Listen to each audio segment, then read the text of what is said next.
Assalamualaikum warahmatullahi wabarakatuh. Waalaikumsalam warahmatullahi wabarakatuh. Saudara-saudara kaum muslimin rahimakumullah.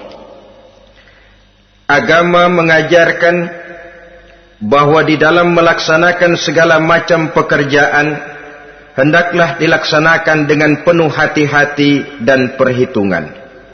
Dikatakan dalam pepatah, fit ta'annis salamah wa fil ajalatin nadamah. Di dalam keberhati-hatian itu ada keselamatan, dan di dalam sikap tergesa-gesa, di dalam sikap terburu-buru biasanya mengandung penyesalan. Tetapi ada 5 perkara yang malah memang harus dikerjakan secara buru-buru. Apa yang 5 perkara itu? Pertama, mengubur jenazah. Tidak baik kalau jenazah itu disemayamkan sampai 2-3 hari di rumah. Dan yang lebih baik mengubur jenazah itu adalah di tempat di mana dia meninggal. Contohnya adalah baginda Nabi. Beliau kelahiran Mekah. Beliau wafat di Madinah. Maka di Madinah itulah beliau dimakamkan, dan bukan di kota Mekah. Karena prinsipnya agama menginginkan kemudahan dan tidak menginginkan kesukaran. Hal kedua yang harus dikerjakan dengan segera ialah mengawinkan anak perempuan. Apabila kita mempunyai anak perempuan, sudah sampai usianya untuk memasuki ambang pintu pernikahan, dan dia sudah minta untuk dinikahkan, maka segeralah orang tua menikahkannya atau mengawinkannya. Sebab biasanya anak perempuan, apalagi di zaman sekarang, kalau tidak segera dikawinkan oleh orang tuanya, dikhawatirkan dia akan kawin sendiri. Dan itu tentu akhirnya akan merepotkan kedua orang tuanya. Hal ketiga yang harus dikerjakan dengan segera dan buru-buru ialah membayar hutang. Apabila kita sudah berhutang kepada seseorang dan sudah ada uang untuk membayarnya, bersegeralah untuk membayar. Sebab kalau ditunda besok, lusa atau hari minggu depan, dikhawatirkan uangnya akan terpakai untuk kepentingan-kepentingan yang lain, dan hutang akan tetap tinggal hutang, tidak pernah terbayar adanya. Hal keempat yang harus disegerakan ialah menghidangkan makanan untuk orang musafir yang kebetulan menjadi tamu di rumah kita. Dan hal yang kelima yang harus dilakukan dengan buru-buru, dengan segera bertaubat apabila mengerjakan perbuatan dosa. Hal kelima inilah yang akan kita bicarakan pada pertemuan kita kali ini, yaitu tentang taubat kepada Allah Subhanahu wa ta'ala. Taubat berasal dari kata-kata taba yatubu, yang isim masdarnya adalah taubatan. Artinya sama dengan roja'a yarji'u. Ada ya'udu, pulang atau kembali. Bertobat maksudnya kembali dari yang dilarang oleh Allah. Kalau dalam perjalanan hidup ini kita suka menerjang larangan-larangan Allah, melaksanakan apa-apa yang dilarang olehnya, maka taubat artinya meninggalkan larangan-larangan itu dan kembali kepada apa yang diperintah oleh Allah Subhanahu wa ta'ala. Kenapa taubat ini harus disegerakan? Karena makhluk bernama manusia ini sulit melepaskan diri dari dosa dan salah. Nabi bersabda, kullu bani Adam khatta'un wa khairul khatta'ina tawwabun. Setiap anak Adam, yakni setiap manusia, pasti mempunyai dosa dan kesalahan. Dan sebaik-baik orang yang mempunyai dosa dan kesalahan ialah orang yang segera bertaubat. Dengan kata lain, orang yang baik sesungguhnya bukanlah orang yang tidak punya salah, karena tidak ada orangnya yang tidak punya salah. Tetapi orang yang baik adalah orang yang apabila melakukan kesalahan, dia segera sadar, dijadikannya kesalahan itu sebagai pelajaran untuk tidak diulanginya lagi pada masa-masa yang akan datang. Inilah yang digambarkan oleh Allah Subhanahu wa taala dalam surah Ali Imran ayat 135. Walladzina iza fa'alu fahishatan, dan orang-orang yang apabila mereka terjatuh ke dalam perbuatan dosa, au zalamu anfusahum, atau berbuat zalim kepada diri mereka sendiri, zakarullaha fastaghfaru lidzunubihim, mereka segera ingat kepada Allah dan memohon ampun terhadap dosa yang pernah mereka kerjakan. Saudara-saudara kaum muslimin rahimakumullah, sejak awalnya iblis memang sudah memproklamirkan diri di hadapan Allah Subhanahu wa taala. Apa kata iblis? Ya Rabbi wa izzatika la azalu aghwi bani adama ma damat arwahuhum fi ajsadihim. Ya Allah, demi kemuliaan-Mu saya bersumpah, kata iblis, saya akan selalu memperdayakan anak-anak Adam.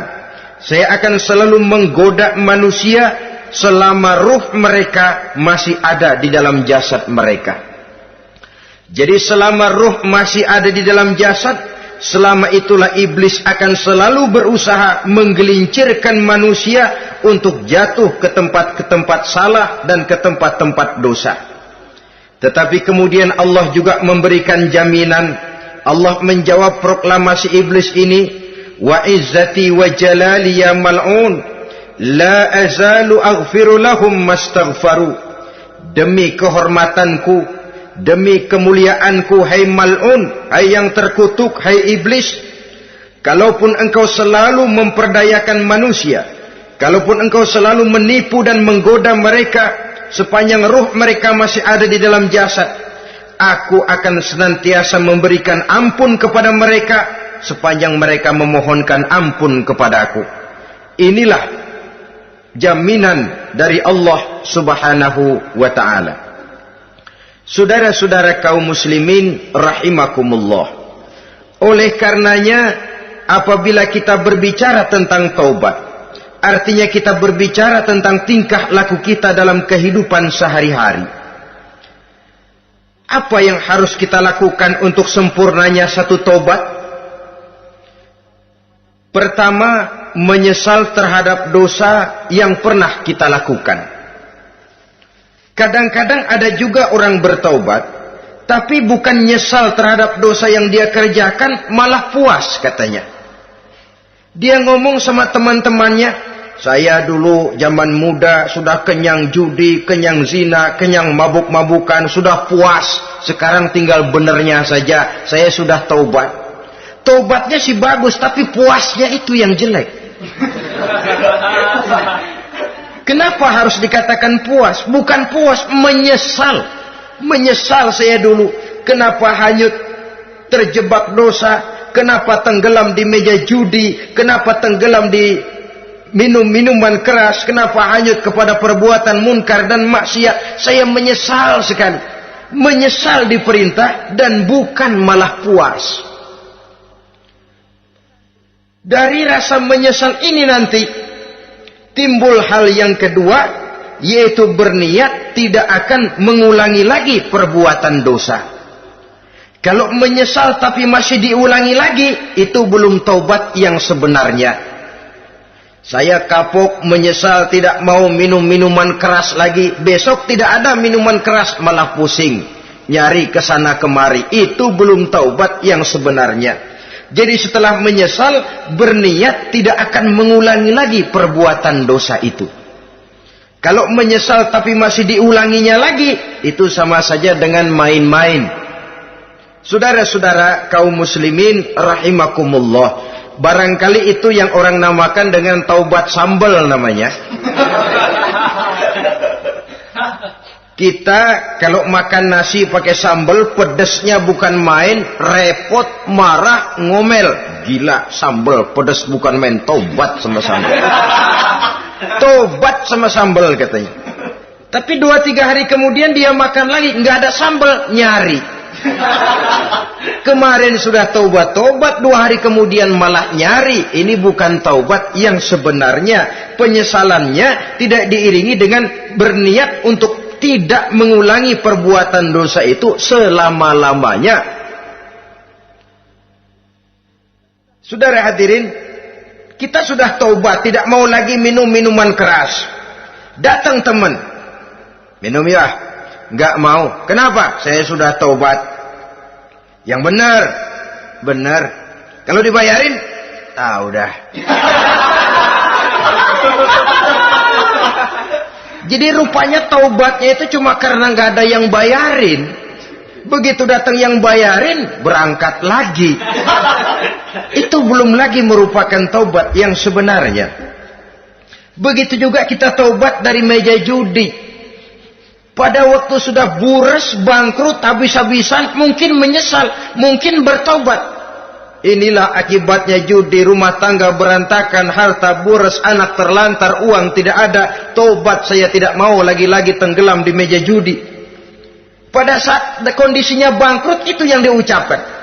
Tapi 2-3 hari, 4-3 minggu, 1 bulan kemudian rezekinya banyak, makmur lagi, usahanya maju lagi, lupa lagi dia kepada ucapan sebelumnya. Akhirnya sedikit demi sedikit tenggelam kembali di meja judi. Ini pun belum merupakan taubat yang sebenarnya. Jadi untuk sempurnanya taubat, yang pertama menyesal terhadap dosa yang telah dilakukan. Yang kedua, berjanji tidak akan mengulangi lagi. Kemudian yang ketiga, meninggalkan perbuatan jahat itu untuk selama-lamanya. Dengan kata lain, kalau memang taubat tidak mau minum lagi, talak 3 itu minuman keras.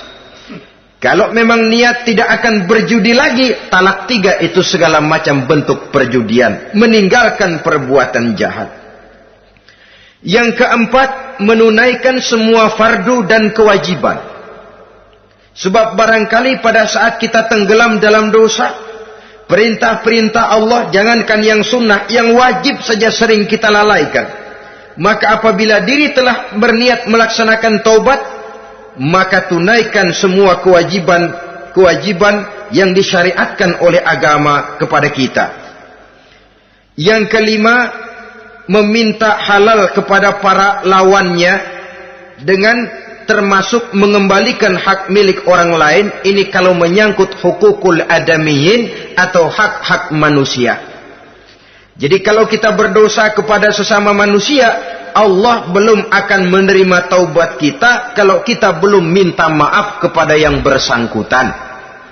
Adapun kalau kita sudah minta maaf tapi yang bersangkutan tidak mau memberikan maaf, itu urusan dia kepada Allah. Urusan kita adalah meminta maaf kepada yang bersangkutan.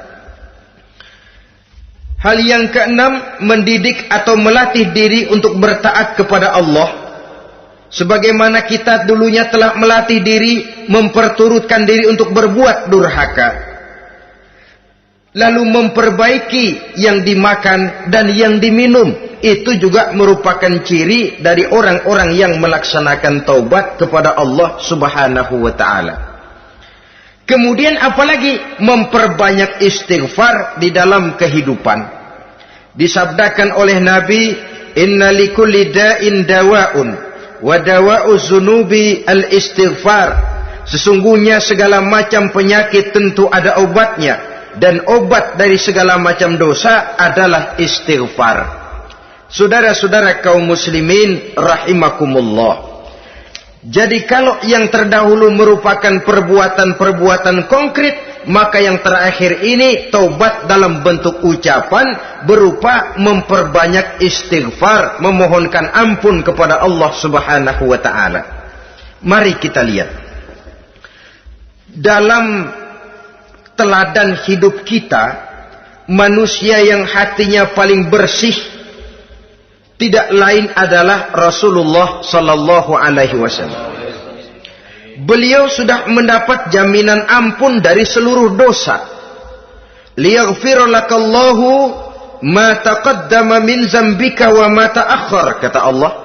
Muhammad, dosamu yang dahulu, dosamu yang sekarang, dosamu yang akan datang jikalau memang ada, seluruhnya sudah mendapat jaminan ampun dari Allah.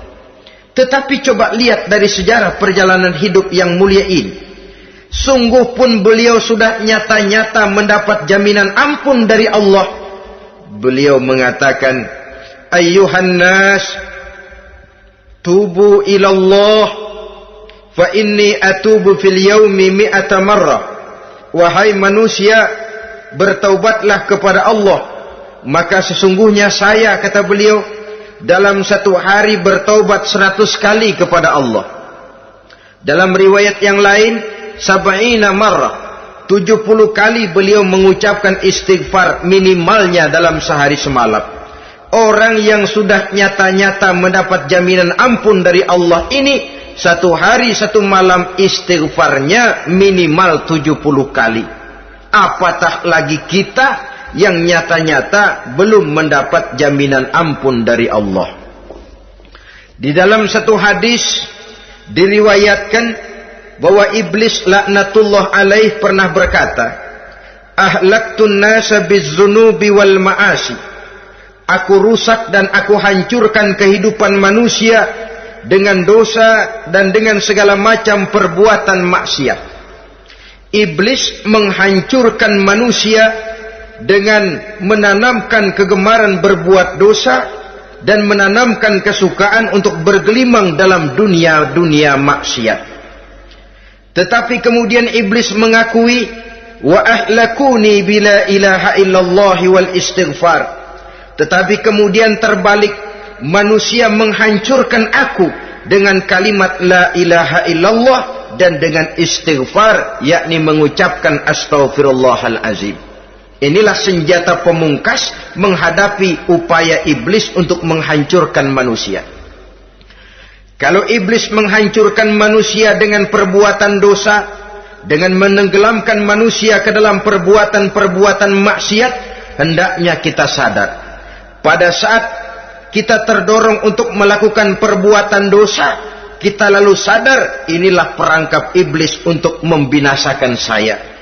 Pada saat kita terjebak ke dalam perbuatan maksiat dan munkarat, ingatlah baik-baik, inilah perangkap iblis untuk merusak dan membinasakan saya. Maka hancurkan perangkap iblis, hancurkan tipu daya dan usaha iblis itu dengan apa? Dengan kalimat la ilaha illallah dan dengan memperbanyak istighfar. Falamma ra'aitu dzalik, ketika aku lihat hal itu, kata iblis, mereka hancurkan kita dengan dosa dan maksiat, dan kita hancurkan mereka dengan la ilaha illallah dan istighfar. Diamkah iblis? Puaskah iblis? Ternyata tidak.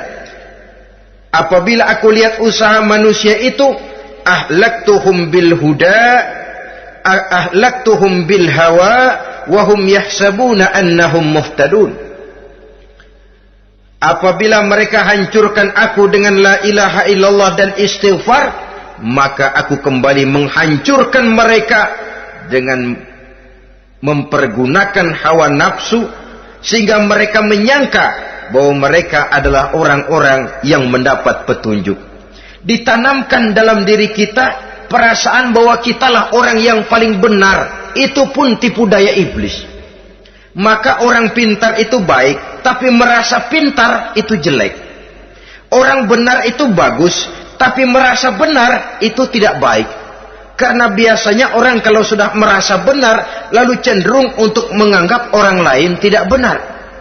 Kalau sudah begitu, dia akan mengklaim diri, sayalah orang yang paling benar, yang lain tidak benar semuanya. Itu termasuk perangkap iblis juga, setelah kita gempur mereka dengan kalimat tahlil dan dengan kalimat istighfar. Saudara-saudara kaum muslimin rahimakumullah, Allah Maha Pengasih dan Maha Penyayang. Ia akan mengampunkan perbuatan yang bersifat salah dari manusia.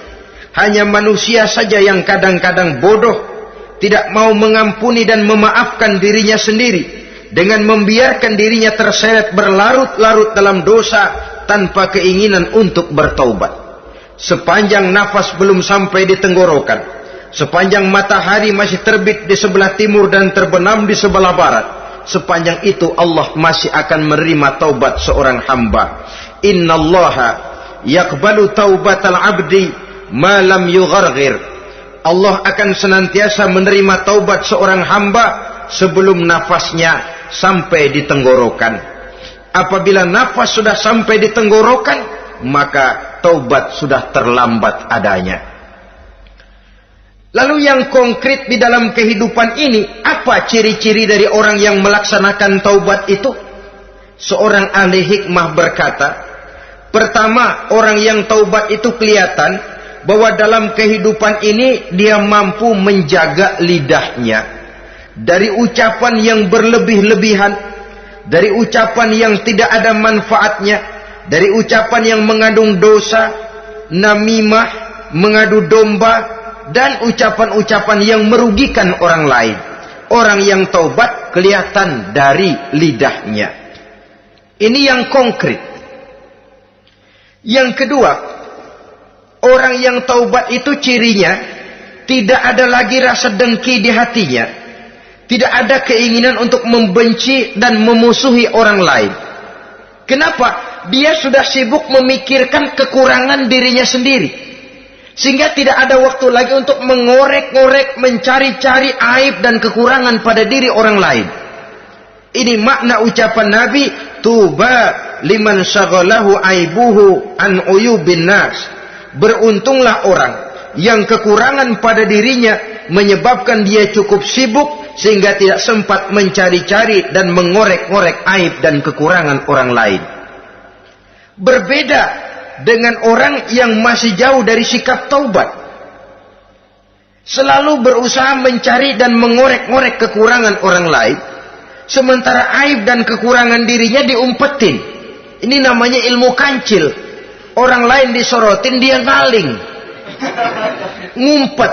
Kerjaannya apa? Monten orang lain saja. Dia sendiri tidak mau diponten dan tidak mau memonten dirinya. Akibatnya apa? Sikap introspeksi tidak ada. Sikap mawas diri hilang. Sikap melihat, bercermin terhadap pribadinya sendiri hilang. Yang ada cuma menilai orang lain saja. Jadi adapun orang yang sudah bertaubat ini, di hatinya tidak ada dengki. Melihat orang lain mendapat nikmat, alhamdulillah, dia ikut bersyukur. Lain dengan orang yang jauh dari taubat. Tetangganya dapat nikmat, dia meriang. Tidak senang hatinya melihat orang lain senang. Orang melarat malah tepuk tangan. Saudara hadirin yang saya muliakan, orang yang semacam ini pada hakikatnya selalu disiksa oleh perasaannya sendiri. Kalau tetangganya yang kaya, ditanya kemana dukunnya. Tapi kalau tetangganya jatuh melarat, dia tepuk tangan, gembira bukan main. Lain dengan orang yang sudah bertobat, hasud itu hilang dari dirinya. So hasud inilah yang akan memakan kebaikan yang kita kerjakan. Kata Nabi, hasud itu bisa memakan kebajikan seperti api memakan kayu bakar. Allahu Akbar. Puasa kita, zakat kita, sholat kita, habis keropos dimakan oleh sifat hasud. Tidak terasa, tapi begitu kita punya sifat dengki kepada orang lain, maka sholat kita dimakan oleh dengki tadi, puasa kita dimakan oleh dengki tadi, segala macam kebaikan yang kita kerjakan dihabis dimakan oleh si dengki tadi, seperti api memakan kayu bakar, cepat sekali.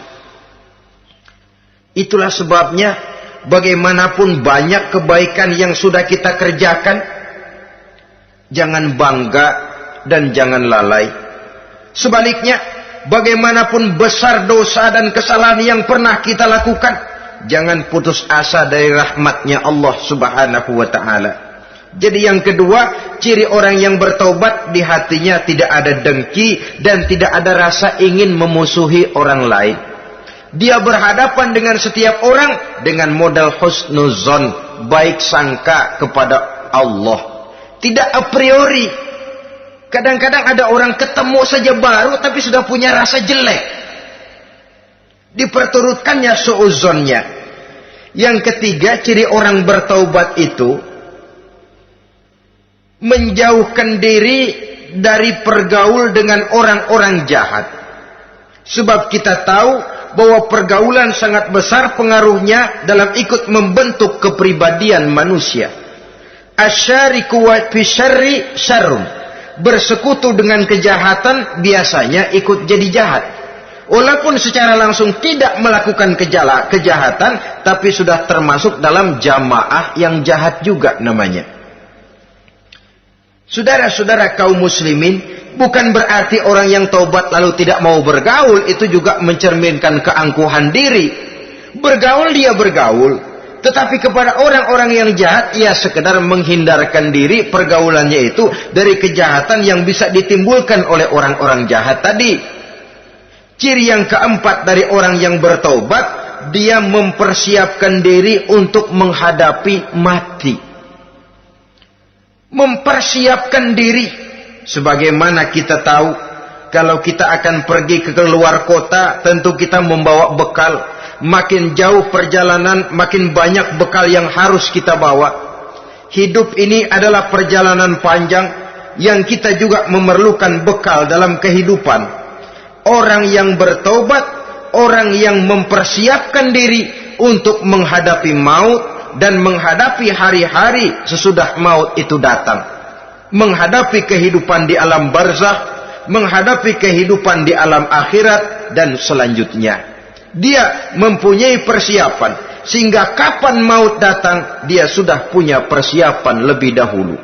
Saudara, kalau kita siap dipukul orang, pada saat pukulan itu datang, rasanya sakitnya agak lebih kurang daripada kita tidak pernah siap untuk dipukul. Walaupun bobot pukulannya sama, tapi kita akan lebih punya daya tahan kalau kita sudah siap.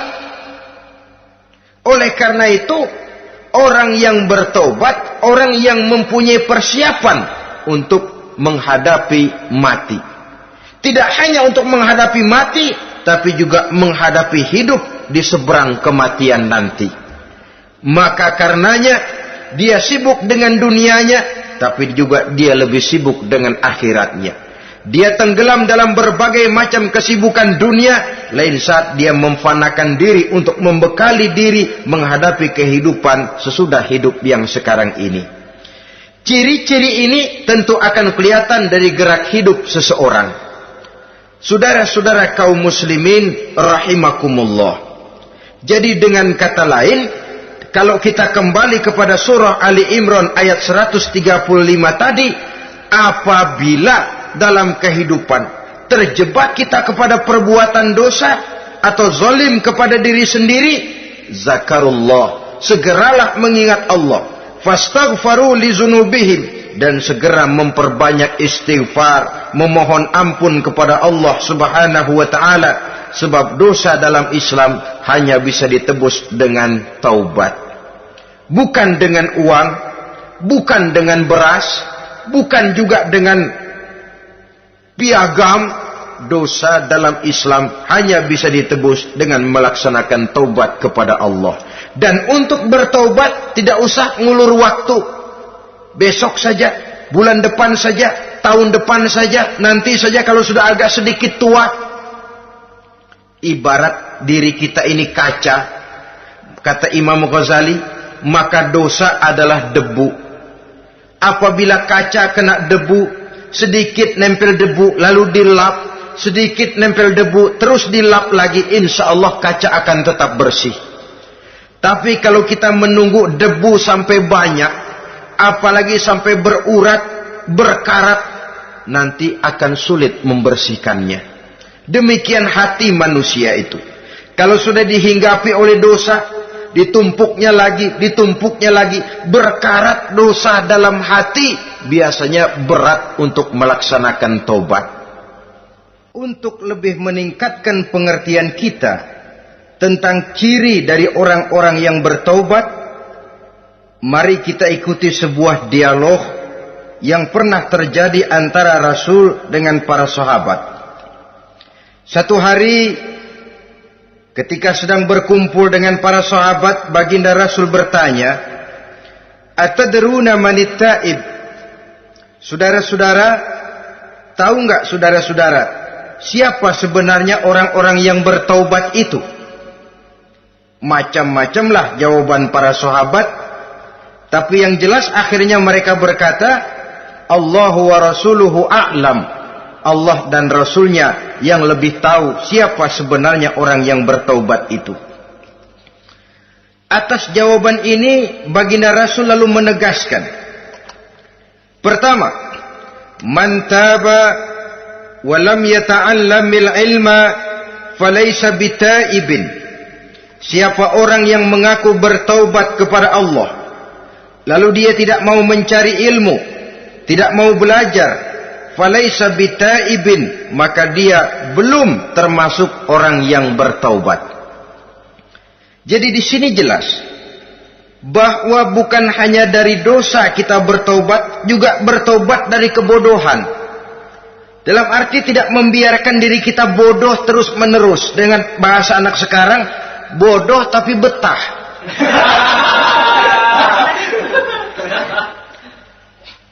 Orang yang mengaku bertaubat tapi tidak menggali ilmu, tidak mau belajar, tidak mau mencari ilmu, tidak hadir di mana majelis taklim, belum dianggap taubat yang sebenarnya. Jadi grafik orang yang taubat itu kelihatan dari kesungguhannya mencari ilmu, menghadiri majelis taklim, menghadiri kuliah-kuliah, ceramah-ceramah dan diskusi-diskusi keagamaan. Rakus dia dengan ilmu pengetahuan agama. Sehingga dengan ilmunya taubatnya semakin mantap. Ini ciri yang pertama. Lalu beliau bersabda lagi, wa man taba wa lam yazdad fil ibadati falaysa bitaibin. Barang siapa yang mengaku bertaubat tapi ibadahnya tidak tambah-tambah, maka dia belum termasuk orang yang taubat. Orang yang bertaubat ada grafik peningkatan ibadahnya. Jadi kalau mulutnya taubat, minta ampun, tapi ibadahnya gitu-gitu aja, belum merupakan taubat yang sebenarnya. Jadi pada saat dia melaksanakan taubat, memproklamirkan diri untuk kembali ke jalan Allah, nilai ibadahnya meningkat. Kalau sholatnya tadinya cuma sekedar yang wajib-wajib saja, setelah dia taubat bertambah melaksanakan yang sunnah, rawatibnya, qobliyah, ba'diyahnya, atau kemudian nawafilnya berupa tahajud, hajat, duha, istikharah, dan solat-solat sunnah lainnya. Jadi kelihatan dari peningkatan ibadahnya. Ini ciri yang kedua. Yang ketiga kata Nabi lagi, wa man taba wa lam yardal khusama falaisa bitaibin. Barang siapa yang mengaku bertaubat kepada Allah tapi dia tidak bisa meridhoi musuh-musuhnya, maka belum lagi dia dianggap orang yang bertaubat. Meridhoi, memaafkan musuh. Saudara, memberi maaf itu lebih sulit daripada minta maaf. Tapi memberi maaf lebih mulia daripada minta maaf. Minta maaf gampang, memberi maaf yang sulit. Karena itu orang yang memberi maaf menunjukkan jiwa yang lebih luhur daripada orang yang minta maaf. Sebab apa? Posisi orang yang memberi maaf kan posisi orang yang menang. Biasanya dalam posisi menang orang gampang congkak dan sombong. Orang datang minta maaf kepada kita, lalu timbul keseganan. Iya, minta maaf sih gampang. Memberi maaf itu yang sulit, tapi itu yang sangat dianjurkan. Dan itu merupakan ciri dari orang-orang yang bertaubat. Lalu apalagi? Wa man taba wa lam yughayyir libasahu wa zinatahu falaysa bitaibin. Barang siapa yang mengaku bertaubat tetapi pakaian dan perhiasannya tidak berubah, maka dia belum lagi dianggap bertaubat. Orang bilang pakaian memang kulit, yang penting isi. Tetapi bagaimanapun kulit mencerminkan isi. Dari pakaian kita bisa mengkaji kepribadian seseorang. Saya berpendapat bahwa pakaian penting, kulit juga penting. Kulit penting, isi penting. Kulit tanpa isi tidak ada artinya. Isi tanpa kulit juga meragukan orang. Wah, yang penting kan isinya, kulitnya gimana saja. Saya mau tanya, saudara dapat duren di jalanan, isi aja nggak ada kulitnya. Kira-kira dimakan nggak duren itu? Paling kurang akan menimbulkan keraguan. Jangan-jangan sudah dicampur racun ini. Jadi dengan demikian orang yang bertaubat ini kelihatan dari cara berpakaian, cara berhias diri, tidak over. Dia kembali kepada fungsi berpakaian. Dalam Islam kan sesungguhnya fungsi pakaian itu yang paling utama. Pertama, nutup aurat. Itu ukurannya. Yang kedua, pantas. Yang ketiga, baru soal mode. Di zaman kita sekarang terbalik. Mode nomor 1, pantas belakangan, nutup aurat apa tidak nomor 16.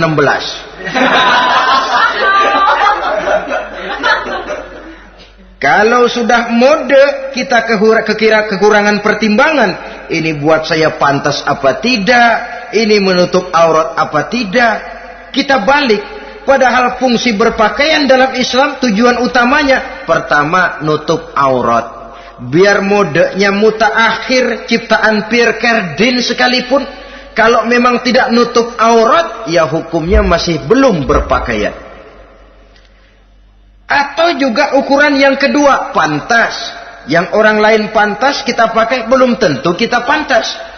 Kita kadang-kadang kehilangan pertimbangan. Lihat iklan bintang film memakai pakaian yang begini bagus, lalu kita pakai saja. Ya tentu namanya bintang film. Kadang-kadang pakaian untuk show dipakai buat kondangan. Akhirnya habis sekampung orang nonton dia.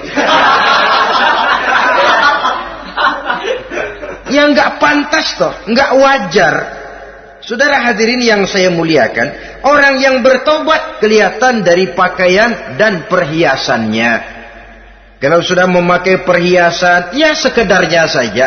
Tidak lalu dengan niat supaya orang tonton, supaya orang lihat, supaya orang tahu dia kaya, supaya timbul decak kagum, asal dia lihat orang lalu wah. Kalau sudah diwahi lalu senang. Saudara hadirin yang saya muliakan, kemudian kata Nabi lagi, wa man taba wa lam yubaddil ashabahu falaysa bitaibin. Siapa yang mengaku bertaubat tapi pergaulannya dari itu ke itu saja, seperti itu juga tidak mengalami perubahan, maka dia belum lagi dianggap bertaubat. Kalau taubat kita dari judi, jangan bergaul lagi dengan penjudi. Dalam arti jangan berkumpul di majelis judi. Ah, saya sih udah tobat nggak main judi, tapi ngumpulnya di situ terus. Ya bagaimana? Pada akhirnya toh akan terseret juga. Saudara hadirin yang saya muliakan, jadi dengan demikian lingkungan juga sangat besar pengaruhnya dalam kriteria orang yang bertaubat. Selanjutnya Nabi bersabda, "Wa man taba walam yughayyir khuluquhu falaysa bitaibin." Siapa yang mengaku bertaubat tapi akhlaknya, budi pekertinya tidak mengalami perubahan, maka orang itu pun belum dianggap bertaubat. Ini juga konkret. Orang yang bertaubat kelihatan dari akhlaknya. Kalau kemarin sama orang tua songong, kurang ajar, nyelongcong, maka setelah taubat dia berakhlak kepada orang tua. Kalau kemarin kepada anak muda menindas, tidak senang kepada anak muda yang maju, setelah dia taubat dia bisa menyayangi kepada anak-anak muda. Akhlak ini lain dengan adat, istiadat. Adat biasanya hanya memandang yang lahir, sedangkan akhlak zahir batin dipandang. Contoh, seorang anak muda kalau lewat di depan orang tua membungkukkan badan, menurut adat dia sudah sopan. Tapi menurut akhlak belum tentu berakhlak. Tergantung kepada niatnya apa membungkukin badan. Permisi apa ngina. Kan mungkin saja orang membungkukkan badan lewat di depan aki-aki karena menghina. Sebab aki-aki itu badannya udah bungkuk. Jadi gerakan zahir yang baik, yang diiringi dengan niat yang baik, itulah cerminan daripada akhlak. Kalau adat terlepas dari soal niat. Asal zahirnya sudah oke, menurut adat, oke dia beradat. Niatnya apa? Adat tidak pernah menilai. Maka orang yang bertaubat pun kelihatan dari akhlaknya. Dan akhlak itu adalah keseluruhan tingkah hidup manusia. Cara berjalan ada akhlak. Cara makan ada akhlak. Cara duduk ada akhlak. Cara tidur ada akhlak. Sehingga pantas ketika Siti Aisyah ditanya, Aisyah, Rasulullah itu akhlaknya apa sih? Beliau menjawab, karena Rasulullah khuluquhul Quran. Rasulullah itu akhlaknya Quran. Sehingga di kalangan ilmuwan lalu ada ungkapan bahwa Nabi Muhammad adalah Quran berjalan. Maksudnya seluruh konsepsi Quran sudah diterjemahkan dalam kehidupan Nabi. Maka tidak heran kalau Islam mengatur kehidupan manusia sejak yang sekecil-kecilnya sampai yang sebesar-besarnya. Cara berpakaian ada akhlaknya, kan begitu toh dalam Islam. Saudara diri di depan kaca, ngaca, ada akhlaknya, ada bacaannya. Allahumma kama hassanta khalqi fahassin khuluqi. Sampai saudara masuk ke dalam WC sekalipun ada akhlaknya. Karena akhlak adalah keseluruhan gerak hidup manusia. Orang yang bertobat kelihatan dari perubahan akhlaknya. Kemudian beliau bersabda, "Wa man taba wa lam yatwi firashahu wa bisatahu falaysa bitaibin." Siapa orang yang mengaku bertaubat tetapi dia tidak menggulung tempat tidur dan spraynya, maka dia belum dianggap bertaubat. Ini bahasa kinayah. Menggulung spray, melipat tempat tidur artinya lebih banyak ibadahnya daripada tidurnya. Kalau ngaku taubat tapi sehari 24 jam, 22 jam tidur, cuma 2 jam ibadah, ya belum mencapai kriteria itu. Dengan kata lain, orang apabila sudah memproklamirkan diri untuk taubat, menyingsingkan lengan baju, melipat spray, menggulung tempat tidur. Bukan berarti dia tidak tidur-tidur, tetapi bersiap diri untuk melaksanakan ibadah yang pada saat dia terjebak dalam dosa, sudah banyak ibadah yang ditinggalkannya. Saudara-saudara kaum muslimin rahimakumullah. Kemudian beliau bersabda pula, "Wa man taba wa lam yatasaddaq falaysa bitaibin." Barang siapa yang mengaku bertobat, kemudian dia tidak menyedekahkan karunia yang diberikan Allah kepadanya, maka taubatnya belum lagi dianggap taubat yang sebenarnya. Faman istabana minal abdi hazihil khisal fahuwa taibun haqqa. Apabila nyata tanda-tanda ini pada diri seorang hamba, maka barulah taubatnya dinamakan taubat yang sebenarnya. Jadi untuk taubat itu ada 2 jalan yang bisa kita tempuh. Pertama, taubat dengan lisan. Taubat dengan ucapan. Dalam artian apa? Memperbanyak istighfar. Istighfar yang mana? Yang mana yang mungkin saja. Kalau waktunya sempit, ya istighfar yang pendek-pendek. Astaghfirullah, astaghfirullah, astaghfirullah. Mau yang lebih panjang, astaghfirullahalazim allazi la ilaha illa huwal hayyul qayyum wa atubu ilaih min jami'il ma'asi waz zunub la haula wala quwwata illa billahil aliyyil azim. Ada waktu yang lebih panjang lagi membaca sayyidul istighfar. Tiap kali berbuat jahat, tiap kali diiringi dengan istighfar. Nah, ini yang bisa runtuh dengan istighfar ini dosa apa? Dosa yang ringan. Dosa yang biasanya dilakukan oleh panca indera kita. Mata. Ini dosa mata. Insya Allah bisa runtuh dengan istighfar. Ngelihat yang haram, cepat nunduk. Astagfirullah. Habis nunduk jangan ngeliatin lagi. Kadang-kadang ngelihat nunduk istighfar, melotot lagi, istighfar lagi.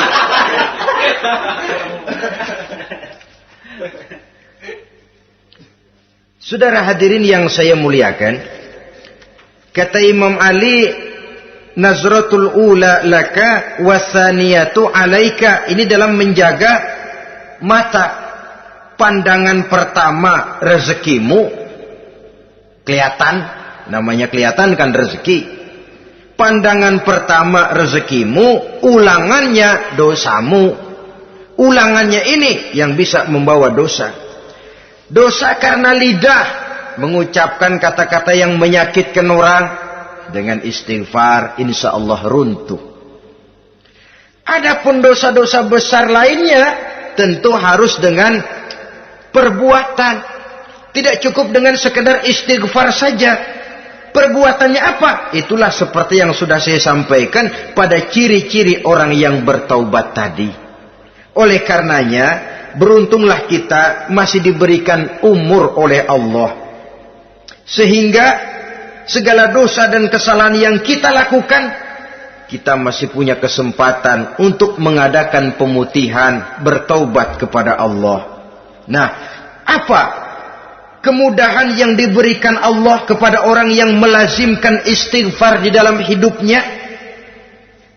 Pertama, kata Nabi, man lazimal istighfar, siapa orang yang melazimkan, membiasakan diri istighfar, diberikan keistimewaan oleh Allah. Pertama, ja'alallahu lahu min kulli dhiqin makhraja.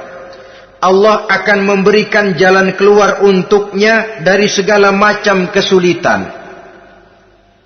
Hidup ini kan problem. Makin tinggi status sosial, makin banyak urusan. Urusan akan selesai apabila hidup di dunia selesai. Kita menyangka orang lain lebih enak dari kita. Padahal tiap orang punya urusan. Yang namanya enak barangkali persis seperti pelangi biang lala itu. Tidak pernah di atas kepala kita, di atas kepala orang lain saja. Begitu kita memandang keenakan dalam hidup ini. Petani bilang pedagang enak, pedagang bilang petani enak. Tapi begitulah keenakan itu. Orang yang melazimkan istighfar, dia akan diberikan jalan keluar dari segala macam kesulitan. Menurut perhitungan otak, didlek, buntu, tidak sanggup lagi, entah bisa terwujud dan terlaksana. Allah memberikan jalan keluar dari segala kesulitan. Saudara, kalau Allah sudah memberikan jalan keluar dari kesulitan, siapa lagi yang bisa bikin sulit kita? Kalau Allah yang memberikan jalan keluar, everything is running well, katanya. Semua urusan bisa jalan dengan lancar. Tapi tanpa istighfar, jauh kita dari Allah. Jalan yang sudah lapang pun bisa jadi sempit. Urusan yang sudah nyata akan selesai pun bisa jadi injelimet.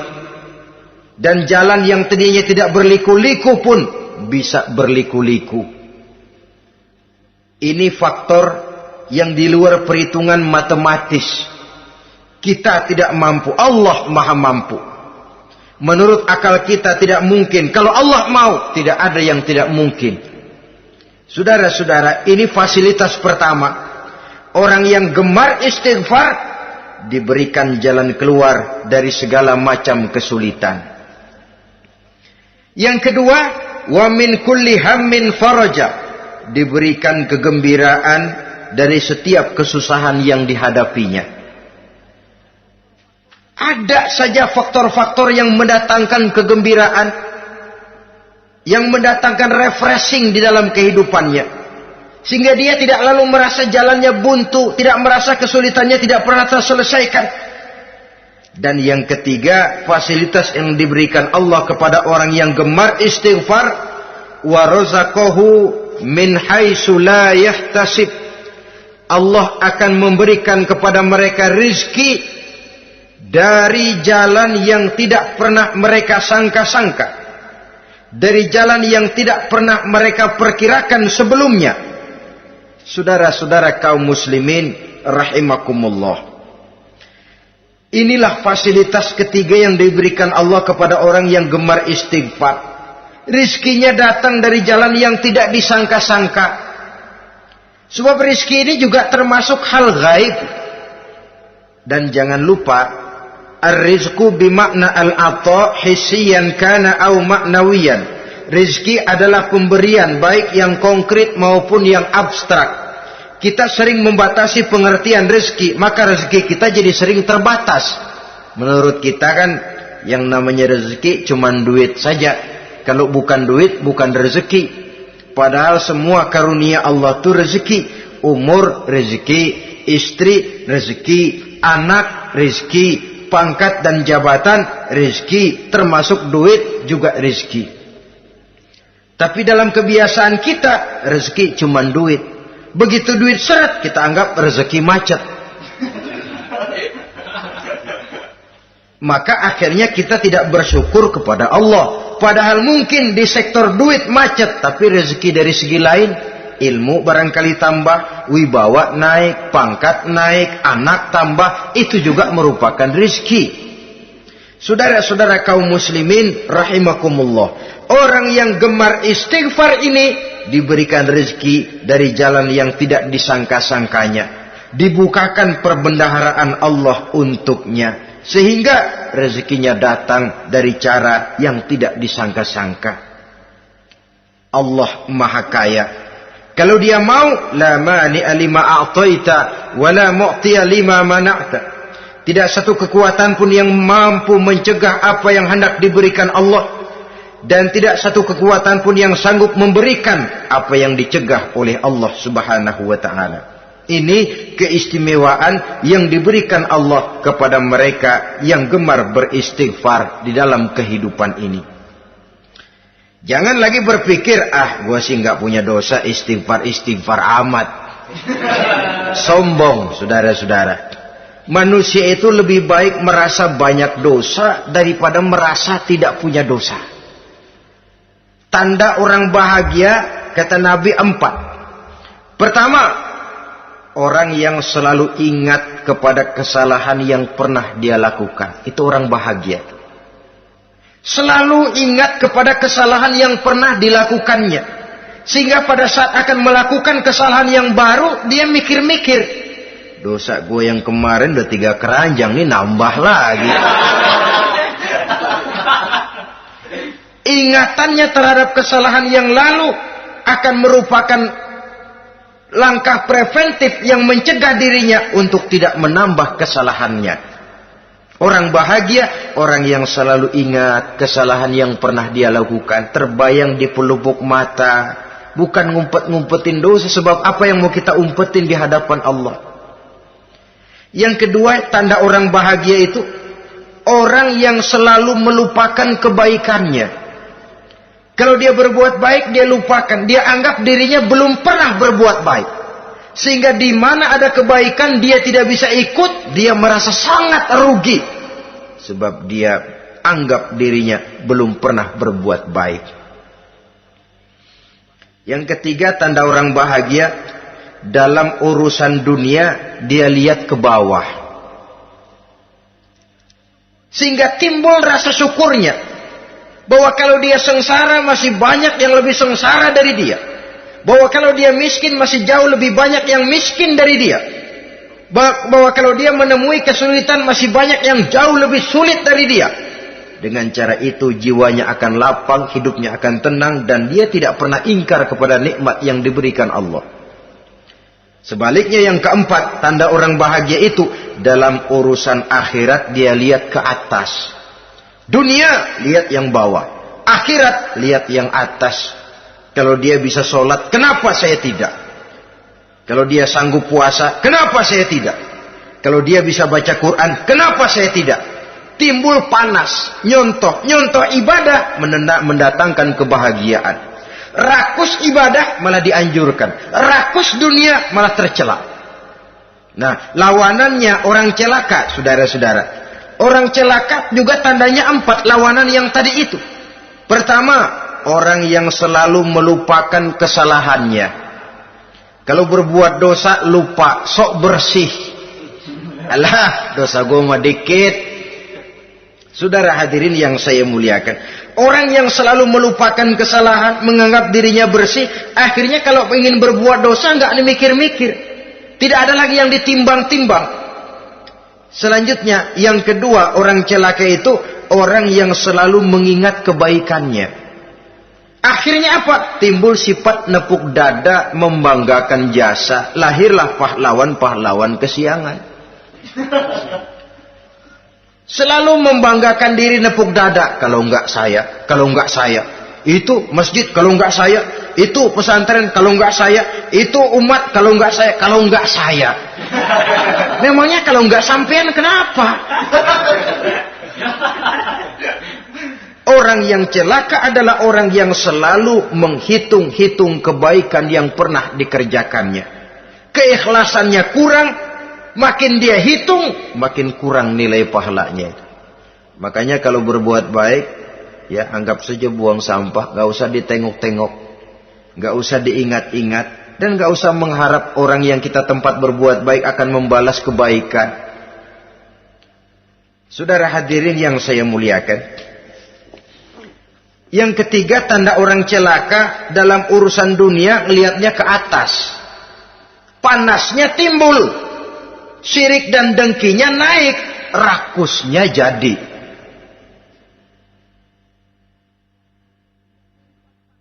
Timbul sifat panasnya itu. Tidak mau ngerti. Kalau tetangga saya bisa beli kulkas, kenapa saya tidak? Kalau tetangga saya bisa beli motor, kenapa saya tidak? Kalau tetangga saya bisa beli mobil, kenapa saya tidak? Gaji nggak cukup, tuyul piara.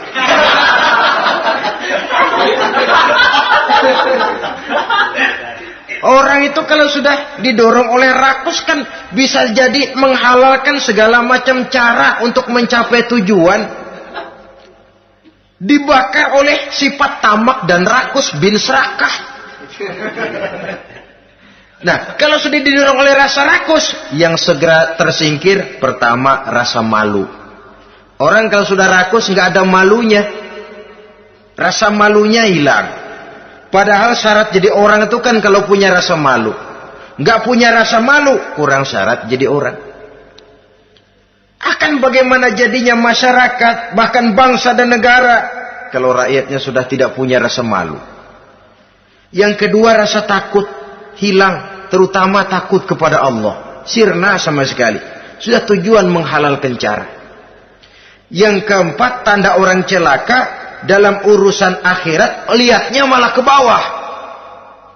Kenapa kamu enggak sholat? Itu bapak anu yang tuaan, enggak, saya enggak lagi. Kenapa ngelihatnya mesti kepada yang begitu? Sehingga lalu tidak ada gairah untuk mencontoh.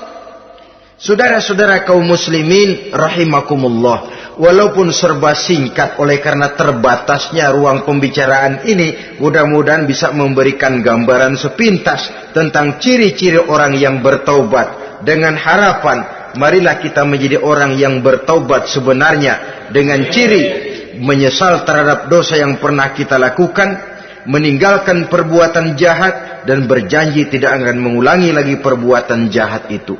Kalau dia menyangkut hak-hak manusia, maka hak itu harus kita kembalikan, dan kepada yang bersangkutan kita harus meminta maaf. Apabila ditambah dengan kegiatan lisan, memperbanyak istighfar dalam kesempatan yang mungkin di sepanjang perjalanan hidup ini. Ini sajalah yang kita bicarakan pada pertemuan kali ini. Terima kasih atas segala perhatian. Mohon maaf atas segala kekurangan. Usikum wa nafsi bitaqwallah. Wassalamualaikum warahmatullahi wabarakatuh. Waalaikumsalam.